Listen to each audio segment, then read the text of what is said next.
ನಿನ್ನೆ ಮಧ್ಯರಾತ್ರಿಯಿಂದ ಸಾರಿಗೆ ದರವನ್ನು ಏರಿಕೆ ಮಾಡಿರ್ತಕ್ಕಂಥದ್ದೇನಿದೆ, ಇದು ಇವತ್ತಿನ ಒಂದು ಪ್ರಕರಣ ಆದರೂ ಈ ಸರ್ಕಾರ ಚುನಾವಣೆ ಪೂರ್ವದಲ್ಲಿ ರಾಜ್ಯದ ಈಗಿನ ಮುಖ್ಯಮಂತ್ರಿಗಳು ಮತ್ತು ಕಾಂಗ್ರೆಸ್ ಪಕ್ಷದ ಅಧ್ಯಕ್ಷರು ಇಬ್ಬರು ಒಂದು ಸಹಿಯನ್ನು ಒಳಗೊಂಡಂಥ ಗ್ಯಾರಂಟಿ ಪತ್ರ ಅಂತ ಹೇಳಿ ಪ್ರತಿ ಮನೆಗೆ ಹಂಚಿಸಿ ಮತ ಪಡೆದಿರ್ತಕ್ಕಂಥದ್ದು ಈ ಒಂದು ಕಾಂಗ್ರೆಸ್ನ ನಡವಳಿಕೆ ನಮ್ಮ ಮುಂದೆ ಏನಿದೆ. ನಾನು ನೆನ್ನೆಯೂ ಸಹ ಎಲ್ಲೋ ಒಂದು ಕಡೆ ಮಾತನಾಡಿದೆ, ರಾಜ್ಯದಲ್ಲಿ ಅತ್ಯಂತ ಹೆಚ್ಚಿನ ಒಂದು ಬಜೆಟನ್ನು ಮಂಡನೆ ಮಾಡಿರ್ತಕ್ಕಂಥ ಒಬ್ಬ ಮುಖ್ಯಮಂತ್ರಿ ಇವರು, ಆರ್ಥಿಕ ಸಚಿವರಾಗೂ ಸಹ ಹೆಚ್ಚಿನ ಒಂದು ಬಜೆಟ್ ಮಂಡನೆ ಮಾಡಿದ್ದಾರೆ. ಇವರ ಸಹಮತದೊಂದಿಗೆ ಈ 5 ಗ್ಯಾರಂಟಿಗಳನ್ನು ಜನತೆ ಮುಂದೆ ನುಡಿದಂತೆ ನಡೆದಿದ್ದೇವೆ ಅದು ಎಷ್ಟು ಲಕ್ಷ ಬಾರಿ ಪಠನೆ ಮಾಡಿದ್ರೋ ಗೊತ್ತಿಲ್ಲ. ಹೇಳಿದಂಥವರು ಈ ನುಡಿದಂತೆ ನಡಿಲಿಕ್ಕೆ ಯಾವ್ಯಾವ ರೀತಿಯಲ್ಲಿ ಜನಸಾಮಾನ್ಯರ ಒಂದು ಬದುಕಿನ ಜೊತೆ ಚೆಲ್ಲಾಟ ಆಡ್ತಾ ಇದ್ದಾರೆ. ಬಸ್ನಲ್ಲಿ ಪ್ರತಿನಿತ್ಯ ಓಡಾಡೋರು ಶ್ರೀಮಂತ ವರ್ಗದ ಜನ ಅಲ್ಲ, ಇಲ್ಲ ಮಂತ್ರಿಗಳ ಮಕ್ಕಳು ಮಂತ್ರಿಗಳ ಕುಟುಂಬದವರು ಓಡಾಡೋದಲ್ಲ. ಬಸ್ಗಳಲ್ಲಿ ಪ್ರತಿನಿತ್ಯ ಪ್ರಯಾಣ ಮಾಡೋರು, ಕೂಲಿ ಕಾರ್ಮಿಕರು, ರೈತರು, ಶ್ರಮಜೀವಿಗಳು ಇವತ್ತು ಬಸ್ನಲ್ಲಿ ಪ್ರಯಾಣ ಮಾಡ್ತಾರೆ. ಇಂಥ ಒಂದು ಆ ವರ್ಗದ ಜನರ ಬದುಕಿನ ಜೊತೆ 15% ಇವತ್ತು ಏರಿಕೆ ಮಾಡಿ ಬಸ್ ದರವನ್ನು ಯಾವ ಸಾಧನೆ ನೀವು ಮಾಡಲಿಕ್ಕೆ ಹೊರಟಿದ್ದೀರಿ? ನಿಮ್ಮ ಗ್ಯಾರಂಟಿ ಸ್ಕೀಮ್ಗೆ ನಂದು ವಿರೋಧ ಇಲ್ಲ, ಇವತ್ತೂ ಸಹ ವಿರೋಧ ಇಲ್ಲ. ನೀವೇನು 5 ಗ್ಯಾರಂಟಿ ಘೋಷಣೆ ಮಾಡಿದ್ದೀರಿ ಅದನ್ನು ಇನ್ನೂ ಮುಂದುವರಿಸಿ, ಯಾವುದೇ ಕಾರಣಕ್ಕೂ ಅದು ನಿಲ್ಲಿಸಬೇಡಿ. ಏಕೆಂದರೆ ಒಂದು ವರ್ಗದ ಜನ ಅದರಿಂದ ಏನೋ ಒಂದು ಒಳ್ಳೆಯ ಅನುಕೂಲಗಳಾಗಿದೆ ಅಂತಕ್ಕಂಥದ್ದನ್ನು ಹೇಳೋರು ಇದ್ದಾರೆ. ಅದನ್ನು ನಿಲ್ಲಿಸಿ ಅನ್ನೋದನ್ನು ನಾನು ಹೇಳಲ್ಲ.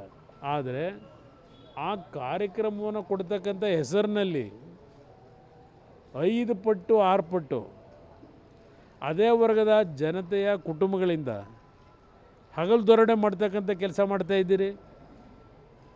ಹಿಂದಿನ ಸರ್ಕಾರ ಏರಿಕೆ ಮಾಡಿರಲಿಲ್ಲ, ಅವರಷ್ಟು ಏರಿಕೆ ಮಾಡಿದರು, 47% ಏರಿಕೆ ಮಾಡಿದರು. BJP ಸರ್ಕಾರದಲ್ಲಿ ನಾವು ಭಾಳ ಕಡಿಮೆ ಮಾಡಿದ್ದೀವಿ, ಬರೀ 15%. ಇದು ಕಾರಣ ಅಲ್ಲ ಕೊಡೋದು. ಈ ಕಾರಣ ಕೊಟ್ಟು ನೀವು ಇವತ್ತು ಜನರ ಬದುಕಿನ ಜೊತೆ ಚೆಲ್ಲಾಟ ಆಡೋದಲ್ಲ.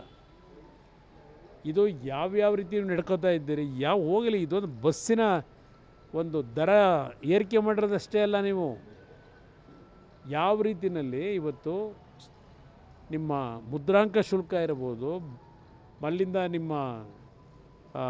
ನಮ್ಮ ಇದು ಆಸ್ತಿಯ ಒಂದು ನೋಂದಣಿ ವ್ಯಾಲ್ಯೂಯೇಷನ್ ಜಾಸ್ತಿ ಮಾಡಿರ್ತಕ್ಕಂಥದ್ದು ಇರ್ಬೋದು, ಅದೇ ರೀತಿಯಲ್ಲಿ ಪೆಟ್ರೋಲು ಡೀಸೆಲ್ ದರದ ಸೆಸ್ ಹಾಕಿರ್ತಕ್ಕಂಥದ್ದು ಇರ್ಬೋದು. ಒಂದಲ್ಲ ಎರಡಲ್ಲ ನೀವು ಮಾಡ್ತಿರೋದು. ಈಗ ಮತ್ತೆ ನೀರಿನ ದರ ಏರಿಕೆ ಮಾಡ್ತೀವಿ, ಮತ್ತು ಇನ್ನೊಂದನ್ನು ಏರಿಕೆ ಮಾಡ್ತೀವಿ, ಹಾಲಿನ ದರ ಏರಿಕೆ ಮಾಡ್ತೀವಿ. ಇದು ಯಾರ ಮೇಲೆ ಎಫೆಕ್ಟ್ ಆಗುತ್ತೆ? ಜನಸಾಮಾನ್ಯರ ಮೇಲೆ ಇವತ್ತು ಎಫೆಕ್ಟ್ ಆಗ್ತಕ್ಕಂಥದ್ದು. ಅದರಿಂದ ಈ ಸರ್ಕಾರಕ್ಕೆ ಯಾವ ಹಣ ಲೂಟಿ ಮಾಡ್ತಕ್ಕಂಥ ಕೆಲಸ ಮಾಡ್ತಾಯಿದ್ದೀರಿ, ರಾಜ್ಯದ ಜನತೆಯ ತೆರಿಗೆ ಹಣ, ಆ ಲೂಟಿ ಮಾಡೋದು ನಿಲ್ಲಿಸಿ. ಇವತ್ತು ಆ ಪರ್ಸೆಂಟೇಜ್ದು ಸಿಸ್ಟಮ್ ಇಟ್ಕೊಂಡಿದ್ದೀರಲ್ಲ. ಪಾಪ ಹಿಂದೆ BJP ಸರ್ಕಾರದ ಬಗ್ಗೆ ಹೇಳಿ ಅದೇನು ಪೇಪರ್ ಅಡ್ವರ್ಟೈಸ್ಮೆಂಟ್ ಕೊಟ್ಟು ಜನಗಳಿಂದ ಮತ ಪಡೆದು ಬಂದ್ರಲ್ಲ ನಿಮ್ಮ ಯೋಗ್ಯತೆಗೆ. ಇವತ್ತು ನೀವು ಮಾಡ್ತಿರೋ ಕೆಲಸ ಏನು? ಹೋಗಲಿ, ಆ ಹಿಂದಿನ BJP ಸರ್ಕಾರದ ಮೇಲೆ ಹೇಳಿದ್ರಲ್ಲ ಪರ್ಸೆಂಟೇಜು, ಇವತ್ತಿನವರೆಗೆ ಅದು ಸತ್ಯವೋ ಅಸತ್ಯವೋ ನಿರೂಪಿಸ್ತಕ್ಕಂಥ ಕೆಲಸಕ್ಕೂ ಕೈ ಹಾಕಲಿಲ್ಲ. ಇದೇನೋ ಹಿಂದೆ ಗಾದೆ ಮಾತಿದೆಯಲ್ಲ, 100 ಸುಳ್ಳು ಹೇಳಿ 1 ಸತ್ಯ ಮಾಡು ಅಂತೇಳಿ ಆ ಕೆಲಸ ಮಾಡ್ಕೊಂಡು ಇವತ್ತು ಮತ ಪಡ್ಕೊಂಡಿದ್ದೀರಿ. ಇವತ್ತು ಈ ರೀತಿ ಬೆಲೆ ಏರಿಕೆ 100 ರೂಪಾಯಿ 150 ರೂಪಾಯಿ ಇವತ್ತು ಪ್ರಯಾಣ ಮಾಡಬೇಕಾದ್ರೆ ಜಾಸ್ತಿ ಕೊಟ್ಟು, ಇಲ್ಲ ಸಿಟಿಗಳಲ್ಲಿ 3-5 ರೂಪಾಯಿ ಇವತ್ತು ಕೊಡ್ತಕ್ಕಂಥದ್ದು ಇದೆಯಲ್ಲ, ಅವನು ಒಂದು ದಿನಕ್ಕೆ ಒಂದು ಜರ್ನಿ ಹೋಗಬೇಕಾದ್ರೆ 3 ರೂಪಾಯಿ 5 ರೂಪಾಯಿ, ಬರಬೇಕಾದ್ರೆ ಮತ್ತು 3 ರೂಪಾಯಿ 5 ರೂಪಾಯಿ ಸಿಟಿಗಳಲ್ಲೂ. ಅಂದರೆ ದಿನಕ್ಕೆ ಅವನಿಗೆ 10 ರೂಪಾಯಿ ಖರ್ಚು. ತಿಂಗಳಿಗೆ ಎಷ್ಟಾಯಿತು? ಆ ಕುಟುಂಬದ ಪರಿಸ್ಥಿತಿ ಏನಾಗಬೇಕು? ಅಲ್ಲಿ ನೀವು 2000 ರೂಪಾಯಿ ಕೊಟ್ಟು ಏನು ಸಾಧನೆ ಮಾಡ್ತೀರಿ? ಆ ಗೃಹಲಕ್ಷ್ಮಿ ಹೆಸರನ್ನ ಮಹಿಳೆಯರ ಕುಟುಂಬದವ್ರ ಮೇಲೆ ಅಲ್ಲಿ ಇನ್ನೊಂದು ರೀತಿಲಿ ದುಡ್ಡು ವಸೂಲಿ ಮಾಡಿ ನೀವೇ ಬೇಕಾ ಕೊಡೋಕ್ಕೆ 2000 ರೂಪಾಯಿನ? ಅದೇನೋ ಹೇಳ್ತಾರಲ್ಲ ಗಾದೆ ಮಾತು, ಯಾರೋ ದಾನ ಮಾಡಿದ್ರು ಅಂತ. ಆ ಕೆಲಸ ನೀವು ಮಾಡ್ಕೊಂಡು ಕೂತಿದ್ದೀರಪ್ಪ. ಅವ್ರ ದುಡ್ಡು ತೆಗೆದು ಕಿತ್ಕೊಂಡು ಅವ್ರಿಗೆ ಕೊಡೋದು ಏನು ದೊಡ್ಡ ಸಾಧನೆ ನಿಮ್ಮದು ನುಡಿದಂತೆ ನಡೆದಿದ್ದೀರಿ? ಇದರಂಥ ಅತ್ಯಂತ ಕೆಟ್ಟ ರೀತಿಯ ನಿರ್ಧಾರಗಳು ಬಹುಶಃ ದೇಶದ ಇತಿಹಾಸದಲ್ಲಿ ಎಂದೂ ಕಂಡಿರಲಿಲ್ಲ. ಇವೆಲ್ಲ ಮುಂದೆ ಬಹುಶಃ ಇವ್ರು ಹೋಗ್ತಿರೋ ಮಾರ್ಗ ನೋಡಿದ್ರೆ ಹುಡುಕ್ತಾ ಇದ್ದಾರೀಗ ಯಾವ್ಯಾವ ರೀತಿಯಲ್ಲಿ ಸಬೂಬುಗಳು ಕೊಟ್ಟುಬಿಟ್ಟು ಈ ಯೋಜನೆಗಳನ್ನು ನಿಲ್ಲಿಸ್ತಕ್ಕಂಥದ್ದಕ್ಕೆ ಏನೇನು ಮುಂದಿನ ದಿನಗಳಲ್ಲಿ ಪೀಠಿಗೆ ಹಾಕಬೇಕು ಅನ್ನೋದಕ್ಕೆ ಇದೆಲ್ಲ ಒಂದು ಹುನ್ನಾರವೂ ನಡೀತಾ ಇದೆ ಅನ್ನೋದು ನನ್ನ ಅಭಿಪ್ರಾಯ. ಇಲ್ಲ, ಅವರೆಲ್ಲ ಪ್ರಯಾಣ ಮಾಡೋರಿಗೆ ಹೆಣ್ಮಕ್ಳು ಹೇಳೋದು ಕೇಳಿಸ್ಕೊಂಡೆ ನಿಮ್ಮೆಲ್ಲ ಇವತ್ತೇನು ಒಂದು ಸಂವಾದ ಮಾಡ್ತಾಯಿದ್ದೀರಿ ಬೆಳಗ್ಗೆಯಿಂದ ಎಲ್ಲ ಹಲವಾರು ನಮ್ಮ ಚಾನಲ್ಗಳಲ್ಲಿ. ಹೆಣ್ಮಕ್ಳು ಸಹ ನಮಗೇನೋ ಕೊಡ್ತೀವಿ ಅಂತೇಳಿ ನಮ್ಮ ಕುಟುಂಬದವ್ರನ್ನ ಈ ರೀತಿ ಹಿಂಸೆ ಕೊಡೋದು ನ್ಯಾಯ ಎಲ್ಲ ಇದು ಅಂತೇಳಿ ಹೆಣ್ಮಕ್ಳು ಹೇಳೋದು ಕೇಳಿಸ್ಕೊತಾ ಇದ್ದೀನಿ. ಆಮೇಲೆ ನನಗೆ ಇನ್ನೊಂದು ಅತ್ಯಂತ ಈ ರಾಜ್ಯದಲ್ಲಿ ಮಂತ್ರಿಗಳು ಯಾವ ಮಟ್ಟಕ್ಕಿದ್ದಾರೆ ಅಂದರೆ, ಯಾರೋ ಮಂತ್ರಿ ಹೇಳ್ತಾನೆ ಮಾಂಸ ತಿನ್ನೋಕೆ 500 ರೂಪಾಯಿ ಇದ್ರೂ ಹೋಗಿ ಮಾಂಸ ತಿಂತೀರಿ, ಇದ್ಯಾವುದು ಬಸ್ ದರಕ್ಕೆಲ್ಲ ಯಾಕೆ ತಲೆ ಕೆಡಿಸ್ಕೋಬೇಕು ಅಂತ ಹೇಳ್ತಾರೆ. ಎಲ್ಲಾದರೂ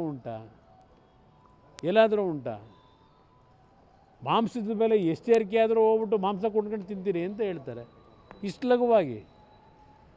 ಆ ಒಂದು ಮಾಂಸ ಒಂದು ತಿಂಗಳಲ್ಲಿ ಆ ಕೆಲವು ಶ್ರಮಿಕ ವರ್ಗದ ಜನ ಇದ್ದಾರಲ್ಲ, ಆ ಕುಟುಂಬದ ಮಕ್ಕಳ ಒಂದು ಆಸೆ ನೆರವೇರಿಸಲಿಕ್ಕೆ 1 kg ಮಟನ್ ತರಬೇಕಾದ್ರೆ ಅವ್ರ ಪರಿಸ್ಥಿತಿಗಳು ಏನಿದೆ ಅನ್ನೋದು ಇವ್ರಿಗೇನಾದ್ರು ಅರ್ಥ ಆಗಿದ್ದರೆ ಈ ರೀತಿ ಲಘುವಾಗಿ ಮಾತನಾಡ್ತಿರಲಿಲ್ಲ. ಇವ್ರಿಗೆ ಪಾಪ ಅದೆಲ್ಲ ಲೆಕ್ಕ ಬರೋಲ್ಲ. ಆದರೆ ಬೆಳಗ್ಗಿನ ಸಾಯಂಕಾಲದವರೆಗೂ ಶ್ರಮಪಟ್ಟು ಜೀವನ ಮಾಡ್ತಾನಲ್ಲ ಅವ್ರ ಮಕ್ಕಳು ಇವತ್ತು ನೋಡ್ತಾ ಇದ್ದೀವಿ ಮ್ಯಾಲ್ ನ್ಯೂಟ್ರಿಷನ್ನ ಕೊರತೆಯಿಂದ ಆ ಮಕ್ಕಳ ಬದುಕೇನಾಗ್ತಿದೆ, ಜೀವಕ್ಕೆ ಅಪಾಯಗಳು. ಮಕ್ಕಳು ಜನ್ಮ ಕೊಡ್ತಕ್ಕಂಥ ತಾಯಂದ್ರ ಪರಿಸ್ಥಿತಿಗಳು ಏನಾಗಿದೆ, ಆ ಕುಟುಂಬಗಳಲ್ಲಿ ಆ ಮ್ಯಾಲ್ ನ್ಯೂಟ್ರಿಷನ್ನ ಒಂದು ಆಹಾರ ತಿನ್ನಲಿಕ್ಕೆ ಸರಿಪಡಿಸ್ಕೊಳ್ಳಿಕ್ಕೆ ಎಷ್ಟು ಶ್ರಮ ಹಾಕಬೇಕು ಅಂತಕ್ಕಂಥದ್ದು ಆ ವರ್ಗಕ್ಕೆ ಗೊತ್ತಿದೆ. ಈಗ ಪ್ರತಿಯೊಂದರಲ್ಲೂ ಫಿಕ್ಸ್ ಆಗೋಗಿದೆಯಲ್ಲ. 60 ಅವರ ಪಕ್ಷದ ಗುತ್ತಿಗೆದಾರರೇ, ತುಮಕೂರಿನ ಯಾವುದೋ ಒಂದು ಅಸೋಸಿಯೇಷನ್ನು ಅವ್ರ ಪಕ್ಷದ ಕಾರ್ಯಕರ್ತರೆ 60% ದಾಟಿದೆ. ಅವರೇ ಎಷ್ಟೋ ಪರವಾಗಿರಲಿಲ್ಲ ಅಂತೇಳಿ ಹಿಂದಿನ ಸರ್ಕಾರದ ಬಗ್ಗೆ ಕಾಂಗ್ರೆಸ್ನ ಗುತ್ತಿಗೆದಾರರೇ ಸರ್ಟಿಫಿಕೇಟ್ ಕೊಡ್ತಾವ್ರೆ. ಹೋಗಲಿ, ಅದು ಕಾಂಟ್ರಾಕ್ಟ್ ತಗೋಬೇಕಾದರೆ PWDನಲ್ಲೋ ಇರಿಗೇಷನಲ್ಲೋ ಮಾಡ್ಕೊತಿದ್ದು ಇವ್ರುಗಳು ಲೂಟಿ ಹೊಡಿಯೋದೊಂದು ಭಾಗ ಹೊಡಿತಿರೋದು. ಈಗ ಮನೆ ಹಂಚಿಕೆ ಮಾಡಬೇಕಾದ್ರೂ ದುಡ್ಡು ಕೊಡಬೇಕಂತೆ. ಹಿಂದೆ ಯಾವನೋ PDO ತಗೊಳ್ಳೋನು 1,20,000 ರೂಪಾಯಿಗೆ ಕಮಿಷನ್ ಅಲ್ಲಿ ಆ ಹಳ್ಳಿಲಿ ಆ PDO ಇವರನ್ನು ತಗೊಳ್ಳೋನು. ಈಗ ವಿಧಾನಸೌಧದಲ್ಲೇ ಶುರು ಆಗೋಯ್ತು. ಈಗ ಮಂತ್ರಿಗಳಿಗೆ ಕೊಟ್ಟು ಮನೆ ರಿಲೀಸ್ ಮಾಡಿಸ್ಕೋಬೇಕು. ಇನ್ನು ಹಲವಾರು ಇಲಾಖೆಯಲ್ಲಿ ದುಡ್ಡು ತರಬೇಕಾದ್ರೆ ಮೊದಲು ಪರ್ಸೆಂಟೇಜು ಮಂತ್ರಿ ಕೊಟ್ಟು ಆಮೇಲೆ ದುಡ್ಡು ರಿಲೀಸ್ ಆಗಬೇಕು. ಪ್ರತಿ ಇಲಾಖೆಯಲ್ಲಿ ಫಿಕ್ಸ್ ಮಾಡ್ಕೊಂಡಿದ್ದೀರಿ. ಜಗಜ್ಜಾಹಿರ ಇದು ಎಲ್ಲಿದೆ? ಕುಮಾರಸ್ವಾಮಿ ಕಾಲದಲ್ಲಿ ಮಾಡ್ತಿರೋ ಅದಕ್ಕಿದೆ ಹೇಳ್ತಾರೆ, ಇದು ಹೇಳ್ತವೆ. ಯಾರ ಮಾನ ಮರ್ಯಾದೆ ಇದೆ ಅವರಿಗೆ? ದುಡ್ಡು ತಿನ್ನೋಕ್ಕೂ ಒಂದು ಇತಿಮಿತಿ ಬೇಡ ಇದಕ್ಕೆ. ಅಧಿಕಾರಿಗಳು ಎಲ್ಲಿಂಗೆ ಕೆಲಸ ಮಾಡ್ತಾರೆ ಈ ಥರ ಆಗೋದ್ರೆ? ಯಾತಕ್ಕೆ ಆತ್ಮಹತ್ಯೆಗಳು ನಡೀತವೆ? ರೈತರ ಆತ್ಮಹತ್ಯೆ ನೋಡ್ತಾ ಇದ್ದೋ. ಇವತ್ತು ಪ್ರತಿನಿತ್ಯ ಸರ್ಕಾರಿ ನೌಕರರು ಆತ್ಮಹತ್ಯೆ, ಕಾಂಟ್ರಾಕ್ಟ್ರುಗಳು ಆತ್ಮಹತ್ಯೆ. ಈ ಪರಿಸ್ಥಿತಿ ತಂದಿಟ್ಕೊಂಡಿದ್ದೀರಿ. ಒಂದು ಅಡ್ಮಿನಿಸ್ಟ್ರೇಷನ್ ಇದೆಯಾ ರಾಜ್ಯದಲ್ಲಿ? ಸತ್ಯಮೇವ ಜಯತೆ. ಅಯ್ಯೋ ರಾಮ, ಏನು ಸತ್ಯಮೇವ ಜಯತೆ ಸಿದ್ದರಾಮಯ್ಯನವರೇ? ಹೊರಗಡೆ ನೀವು ಹೇಳೋದಕ್ಕೂ ನಿಮ್ಮ ಆತ್ಮಕ್ಕೆ ಒಂದು ಉತ್ತರ ಕೊಟ್ಕೊಳ್ಳಿ. ನೀವು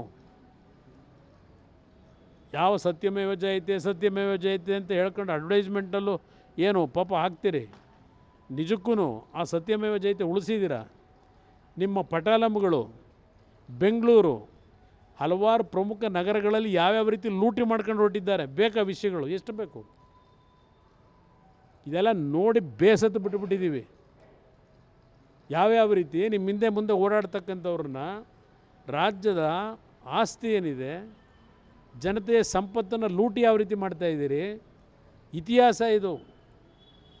ಇದು ನೀವು ಕದ್ದು ಮುಚ್ಚು ಮಾಡ್ಕೊಳ್ಳೋಕ್ಕಾಗಲ್ಲ. ಮುಂದೆ ಇದಕ್ಕೆಲ್ಲ ಬೆಲೆ ತೆರಬೇಕಾಗ್ತದೆ. ಪ್ರಬಲ ವಿರೋಧ ಪಕ್ಷವಾಗಿ ಬಿಜೆಪಿ ಸರಿಯಾಗಿ ಕೆಲಸ ಮಾಡ್ತಾ ಇಲ್ವಾ ಸರ್? ಯಾಕಂದರೆ ಅವರ ಪಕ್ಷದ ಒಳಗೆ ನಾನು ಅದಕ್ಕೆಲ್ಲ ವಿರೋಧ ಪಕ್ಷ ಆಡಳಿತ ಪಕ್ಷದ ಸರ್ಟಿಫಿಕೇಟ್ ನಾನಲ್ಲ ಕೊಡೋನು, ಜನ ಕೊಡ್ತಾರೆ. ಸರ್ ಈಗ ಲಿಂಬ ಪಕ್ಷದಲ್ಲಿ ಅವರು ಶಾಸಕರ ಖರೀದಿ ಮಾಡೋದಕ್ಕೆ ಪ್ರಯತ್ನ ನಡೀತಿದೆ ಸರ್. ಎಲ್ಲ ನಡೀತಿರ್ತದೆ, ಅದೇನು ಆಗಲ್ಲ ಬನ್ನಿ.